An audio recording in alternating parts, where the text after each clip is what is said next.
Have you ever wondered, is there just one thing that I can do better in my business that will solve all my problems? On today's episode, I'm not going to just share one thing, I'm going to share 3 things. Enjoy. How old are you going to be before you start to experience life like you want it? I want to tell you right now, whether you like it or not, there is a better way to do business. Hi everyone, welcome to the Business for Builders podcast. My name's Max, I'm your host. Thanks for dropping by. If you're in podcast land or in YouTube land, we appreciate you being in the house.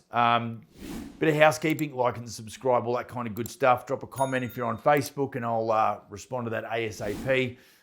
If you want to get into a group, we've got the Business for Builders VIP, private Facebook group for builders, general contractors, even tradespeople and even apprentices. So if you want to get into that group, get across there, answer the 3 questions. If you're a good sort, I will let you in. If you want to chat with me about coaching, max@elitebusinessadvisory.com on email. If you want to just book a consultation to have a Zoom call with me, you can do that. Get across to elitebusinessadvisory.com, hit the book a consultation button, pick your moment in time, make sure you understand which time zone you're in. That's important. And I look forward to just chatting with you for 30 minutes, complimentary, and just really trying to understand where you're at in your business, look at what you're doing well, what you're doing maybe not so well, and try to give you some, bit of advice to go forward with, whether or not you end up joining EBA as a client or not. Okay, on today's episode, I don't think I left anything out then. Today we're going to talk about, it's funny, every time I get into a meeting, if I had a document I could show you at the top of my notes, I have this, let's call it a notebook, for want of a better term, but it's just a piece of paper that I've created that is for my note taking during sessions with clients. And at the top of it, it says in red writing, what problems are we solving today? And if you've been an EBA client of mine or you are currently one, a lot of the time I'm all about looking for the solutions. What are we doing? What's creating bottlenecks? What's creating roadblocks? What's slowing us down? What's creating drag and friction? And what is maybe some solutions to, creating some more fluency or less drag, or opening things up to create a little bit more momentum in the business. And so today, there was a quote by a fellow by the name of, and I've got it on the board here, Robert Herjavec. He's a Shark Tank star, and one of his quotes are, any small business problem can be solved by one thing: sales. And, it's funny, I got thinking about that when I heard it, and I thought, I don't disagree. And I think Grant Cardone has obviously made that comment, I think, as well, that sales cures everything, okay? And it does. But I just, knowing what I know, I've got to go around the back and just sort of see or open the hood and really understand better about what's going on. And so today we're going to just sort of, with that as context, that sales, yes, is the lifeblood, of every building company or every contracting business. But we're going to sort of focus on 3 macro parts, in and around sales that also need to be done correctly. And because you can make sales and your pricing model is a bit ordinary or it doesn't quite work. So you've made a sale, now you're working for maybe the wrong client and or for the wrong price. So in that case, sales does not help your business. It doesn't solve problems. Matter of fact, it causes more. And you may have sold it at the right price, which is good for the business. But if your delivery is not good, then that's going to be that's going to be a Debbie Downer on your reputation, which is then going to stifle any more growth off the back of word of mouth, because it'll be super negative. And of course, in this digital age where everyone loves to be keyboard warriors and beat the shit out of builders, guys and gals, you've got to understand that more than ever before, your reputation is on display, locally, nationally, globally, okay? And so, it's very challenging because you don't have control over humans, and you don't want to work for the wrong human, not just from they're hard to work with, but if they're a bit of if they're a spiteful type individual, they're the ones that are going to give you a hard time over something that's probably not fair, okay? So we want to make sure that we've got everything sorted out. So today we're going to talk about leads and sales and delivery. Okay. So the first one we're going to talk about here is leads. Now, obviously, leads, what that does is that actually feeds sales. okay? Because it's pretty hard, if you don't have leads, it's pretty hard to close any deals, last time I checked. And so, there's all kinds, and I mean, it's probably one of the greatest challenges that I have, because it's easy for me as a builder to kind of give you as much as I can at that moment in time as it relates to business infrastructure around the 9 departments within your business, right from, sort of marketing and advertising through to business leadership. But when we go out there to execute, no matter which department you're in, execution in the marketing and advertising component or department within your business is by far the most challenging. And we really do third party that because we are not marketing and advertising specialists. So we then go and say, all right, I'm going to find somebody, who's going to create that for me. And unfortunately, there's a lot of individuals out there that perhaps see that they could, baffle the marketplace with a bit of BS and create, income for a certain amount of time from clients. And, it's interesting because there's a little bit of witchcraft and sorcery that goes on in the marketplace, and it all sounds good. But remember, last episode we talked about, ideas and execution. And so, the way that some agencies portray themselves and the stories they tell, it doesn't really reflect upon what they can do for you at a very competent level. And so, when we're talking about lead flow and it being the oxygen for your business, because essentially without leads, you can't make sales, the business will suffocate. And I think more often than ever before in the last 12 months, 2 years, I've just seen a lot of the challenge around getting lead gen going. Now, for me personally, we've not had troubles with getting leads, okay? Where it's put back pressure, and I've shared this in the show before, is that there's so many guys and gals that are desperate for the work. They're working for a paycheck, not to build a business. And so I'm quoting to build a business. They're quoting just to win a job to make a paycheck, to keep cash flow coming in, even though it might be negative equity or negative cash position in their business. It's cash flow to just buys them another month, okay? But the music eventually does stop. And so that to me has been the biggest challenge, and where we've had to offer the alternate pricing away from just being fixed price. Matter of fact, we had a lead come in a little while ago, and he's an investor. So normally I would run only to fixed price, but because I understand that, I've got to keep cash flow and got to keep my boys busy, I've got to make sure that there's something coming down the pipe. So I've got to offer that alternative pricing from a business strategy position. Now, will that be the case long term? I don't think so, because if we ever go back into a type of, not that I want to go back into COVID, but in that period of time, it was like shooting fish in the barrel. My guys were marking up 43, 45%, making a 30% margin, and they thought they were gangsters until the music stopped, and that changed some shit pretty savage. So we've got to focus on quality over quantity, and that's kind of where I've talked about that on the show. If you've been with me for a while, that I said to my business partner, Jed, I said, mate, you've got to hold your breath, hold your breath, hold your breath. And of course, that's very optimistic on my part, because at some point, the music stops. But, and eventually, it did come back around, because we knew we had stuff in the pipeline that just hadn't got to contract. Well, now that is, and of course, the ball game. And what we found is, I've signed a contract last week. I issued another contract 2 days ago or over the weekend, and I'm about to send out another contract today. And so all of a sudden, because of my alternate pricing, I've been able to sort of just gather up some of these smaller jobs. And, now the issue that we have right now is delivery. It's like getting our carpenters to these jobs, because now we've got a few jobs that are stacked pretty close together. So, it's almost like you bite off more than you can chew, and then you just chew like buggery to try and get it done. And so you've got to be careful you don't compromise your reputation in the marketplace when you're doing that sort of, it's a fairly aggressive approach. Leverage content, social proof, and referrals to build trust. So, currently we've got this bigger job happening, and so our videographer is actually building a 10-part series over the next now probably 7 months.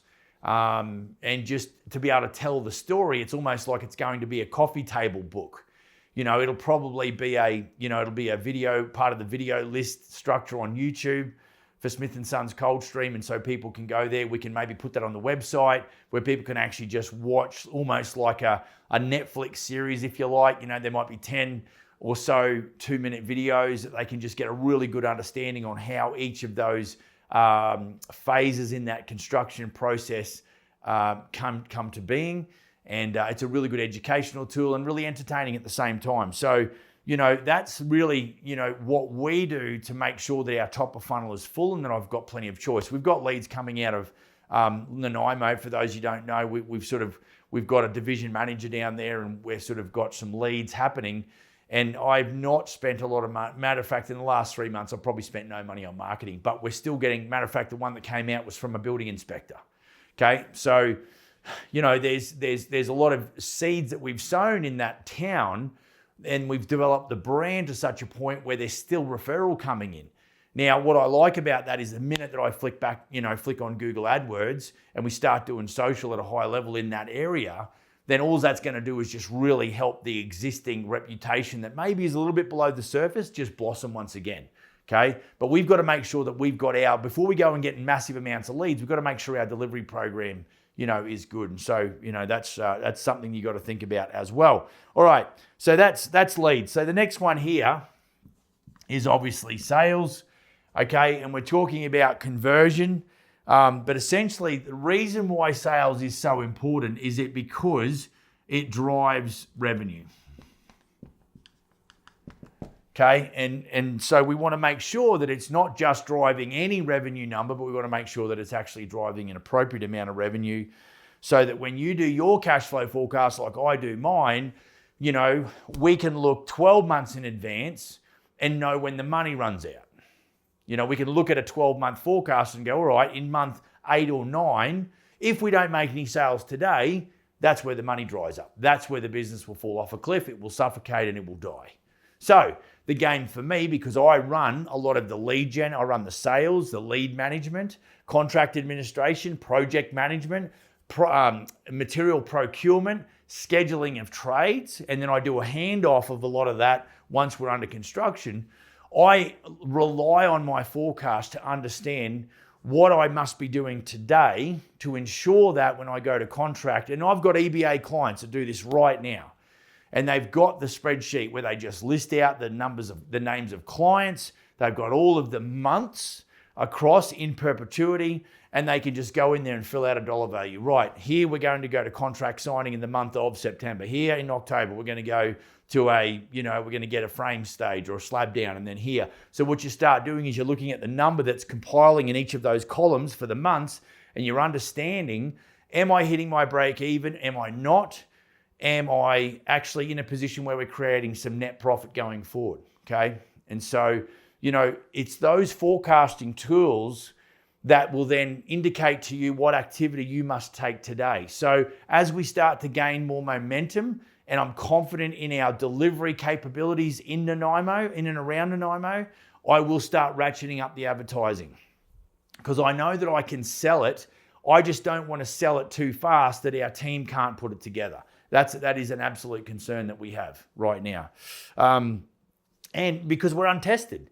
Our delivery system is completely untested. It's framed up like it's there. We understand what's going on. We've got accounts with suppliers, etc. We've got a good broad contact base of trades, but we don't know how we're going to interface with all of those. So it's kind of like this. It's got to be X amount of revenue, maybe $500,000 in revenue and maybe 10 months of operation to get us a bit of an understanding. Maybe, in 3 quarters worth of operating, we can sort of start to get a feel on how things are. We've got to go the full cycle, So, it's really important that you don't just sell it, but you understand in advance that you're going to be able to complete the full loop and not leave yourself caught short. So sales is a skill. It's not a personality trait. Some people say to me, oh, Max, I can't sell like you sell. And I'm saying, what, you can't demonstrate value? Well, no, I can demonstrate value. Okay, so you can understand and learn when the time is to move from sales to a close. Well, yeah, I can learn that. Okay, so I can give you the roadmap from asking for the close right through to contract administration that you can follow, and you could understand that and you could execute that. You're like, yeah. Well, then this is why it's not a personality trait, it's a system. Right, but it must be, it's going to need some training and some refinement. And I'll tell you, what makes me the salesperson today for want of a better term, is not the fact that I've read lots of books and, I'm 52. It's just the fact that I've tried and failed and tried and got a bit better and tried and started to execute at a higher level more consistently. So, I think that consistency will overshadow intelligence. It's the case of where we watch our kids grow up in the sports world, and there might be a level of talent there which causes them to shine. My warning to them is be careful, because there's a kid out there who doesn't have the natural ability, but his work ethic is through the roof, and he will take you out. That's what I'm talking about. So persistence, consistency will always overshadow your intelligence, because intelligence is going to be very short-lived, because it's hard to compete with somebody that just doesn't die, that just doesn't go away, that just doesn't quit. Okay? Quitters never win. And the winners, they never quit. They just keep on going. And really winning is just going, right, we achieved greatness in this field at this level, but there's always more. So where's a new challenge? How do I develop further? So it's super important. Okay, we want to build a repeatable sales process from inquiry to qualification to proposal to close. Confidence and clarity is super important. What you want to do is lead with a level of confidence, not arrogance. Okay, it's like you've got to be the authority. You've got to help your clients understand that this is where I'm going to take you because I've done it before. Okay, and so does it help when you've got a 7-figure contract up your sleeve that you're currently working on? Of course it does. Because if I can do that, I'm sure I can help old mate out with his $250,000 reno. It's pretty self-explanatory. If we've done that, now, if someone come to me who said, I've got a $2 million house to build, do they immediately see some of the similarities? Yes, there's a little bit. Does it change me? Not really. I just go and execute at 2 million instead of 1.1 or whatever the case is. So it's about confidence, which is developed over time, right? It's not something you just wake up one day and go, I'm a confident salesperson. It doesn't happen that way. Measure and improve your conversion rates, not just your lead volume. So we always when you look at my activity key metrics, it's like numbers of leads, numbers of contracts. How many did we convert from lead to contract? How many did we convert from quote to contract? They're two different metrics, okay? So if you're wondering how it is that you understand where your level of maturity or growth or expertise is growing, it's going to show on your dashboard. If you don't have a dashboard, you will never know about your business growth, and you'll never know certainly about your personal growth, because your personal growth drives business growth, okay? So how am I performing as my salesperson? How am I keeping my advertising agencies accountable? Because that requires a level of maturity. I think I shared a story about how I sat down with an agency and they didn't know what CAC, CPL, or ROAS was. What? You're selling me advertising and you don't know the basic metrics of sales and how I justify my spend. That's what I'm talking about, folks. Okay, I'll get off that rant, get off that little soapbox. All that selling is solving problems and guiding decisions. It's not about pushing hard, folks. Remember, when I sit down with an EBA client, the first question I ask after we've gone through the good, the bad, the ugly, the wins and the losses, it's like, right, what problems are we solving today? When I go out and see a retail client, what is the problem? What's the irritation? And then I try and bring a solution. And I might have shared this story at the home show, and a client wanted to spend big money. And I said, look, what's your house value worth? And they said, well, it's this. And I said, well, you're going to overcapitalize. Now, understanding this, that on the side, that the real estate market will essentially double every 7 to 10 years. So what I would encourage you to do would be to focus on the building envelope. In other words, the exterior of the building, the roof, the windows, the siding, the concrete, foundations. It was an old house. It was built in the 60s. That concrete is not going to be waterproof, okay? So we'd have to excavate all around the outside and redo the tile drain, redo the waterproofing, make sure that the concrete is engineered, is appropriate, it's okay to backfill, okay?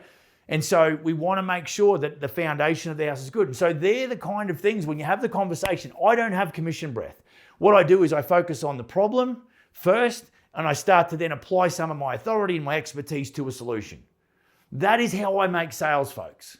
It's not about closing the deal. There is a closing phase where once they go, Max, that makes sense. Okay, so what we've got is we could probably spend, because I did the LVR, the loan to value ratio. I said, if your property's only valued at $500,000, then you're probably only going to be able to borrow up to, maybe 350, 400, depending on, your deposit size or what have you. So there was some restrictions straight away because what they wanted to do was full house. And I mean, we're talking $500,000 to spend. And so I said to them, you've got a responsibility to renovate in such a way that the money that you invest, you're not putting the cart before the horse, right? And so when I start talking, now I become an authority because I'm not trying to close them and just get their money. I'm actually acting in their best interest. This is a valuable, appropriate, very top shelf boutique solution to their problem, gives them something to think about. And they go away thinking, you know what, super helpful. So he goes away, with, in some cases, an inflatable hammer, but more often than not, they'll go away with a bit of a show bag with some bits and pieces and all our information. Right, and of course we've got their info, so Maxie does a bit of a circle back and goes, so how's it going? What problems are we solving? Which way are we going to go with this? Okay, right. Now, the pricing model, right? This is where just in the sales and conversion, the revenue generation, what are the business financial requirements? So you've got to start thinking about your operating costs. Okay, what's my fixed expenses? What are some of the expenses that maybe aren't fixed, but I do incur that maybe could be removed? And so when guys say to me, Max, do I put markup on this, or do I put markup on labor and materials, or just labor, or how does it work? My first question is, what's your fixed expenses? Because I will tell you that you will have to create profit on pretty much everything that you do. So if I'm going to make 30 or 40%, maybe 50% in some cases on my labor component, great. Now, and then in some cases, like when I'm doing cost plus, we do on smaller jobs, we'll do cost plus 20%. Just that's what I do. That's what I go to contract on. That's what we won jobs on, right? Carpenters are at $85 an hour. I know that my most expensive carpenter only cost me $50. Okay, so I'm making more than 50% markup on that 1 hour labor for that guy. Okay, so it's, these are the kinds of things that we're going to uncover as you build your business. If you were to be working with me, the money that you invest in yourself is money well spent. Part of that investment is going to get somebody like me to walk with you, who's in your corner, who's almost like a fractional business development manager that will help you with all aspects of the business, right?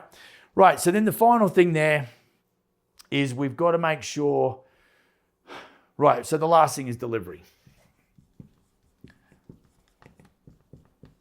Okay, and then your delivery, obviously that builds your reputation. Now, the thing with that is when you build reputation, and a lot of the guys, what that will then do is create referrals.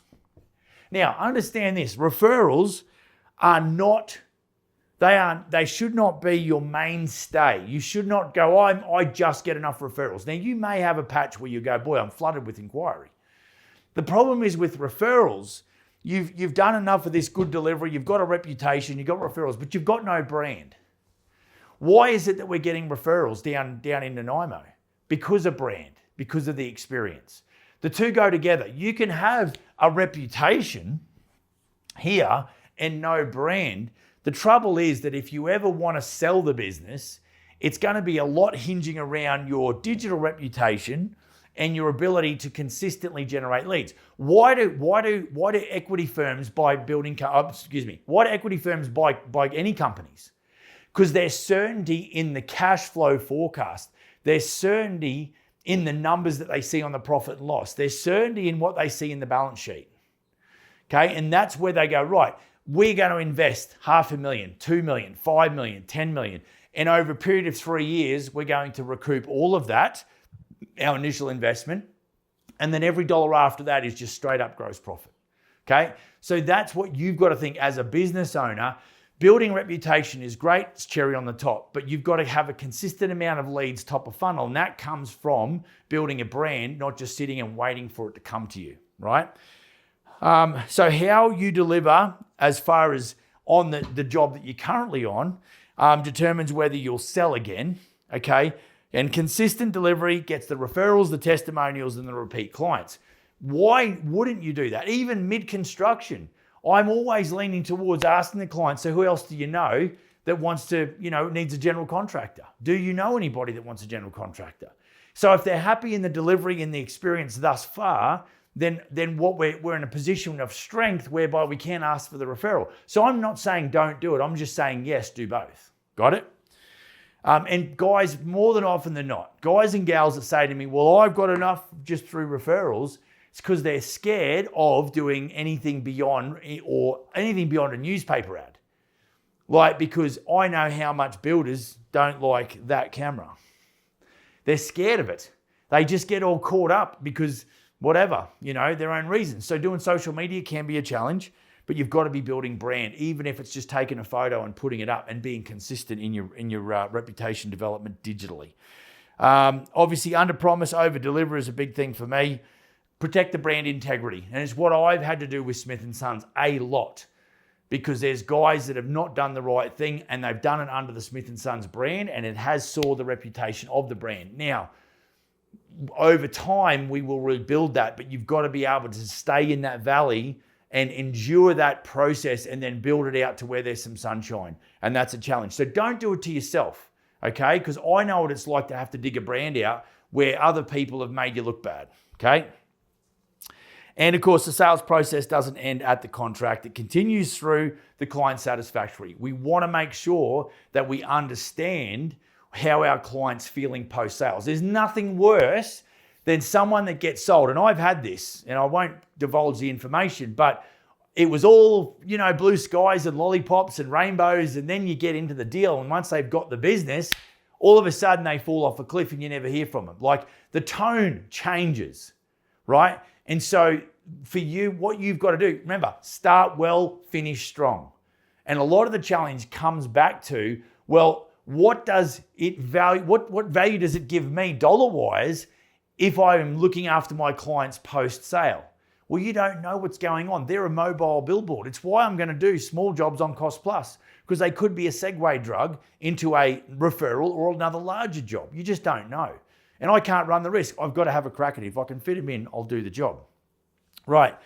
So, with all of this being considered, it's, sales do present more revenue, and that's good for the business. You've got to make sure we've got good leads. And of course, we want referrals as well, but we also want to make sure that we're developing brand development, okay? Those sorts of things is what's going to create longevity in your business. So if that's been good, mate, shoot me an email, leave a comment. I'll get back to those ASAP. Get across to Business for Builders VIP. I answer the three questions, and I'll let you in if you're a good sort. And don't forget, I'd love to chat with you about you and your business and see if there's any future in us either doing EBA coaching on demand or EBA full-time coaching if you're a business operator, maybe doing $500,000 and above. All of the new guys starting out or those doing smaller revenue amounts, I think EBA coaching on demand is something that you need to take a look at. So get across to elitebusinessadvisory.com, hit the book a consultation button, pick a moment in time, make sure you've got the time zones right at your end, and we look forward to catching up with you. So all that being said, go build a kick-ass business. I will see you in the next episode. Cheers.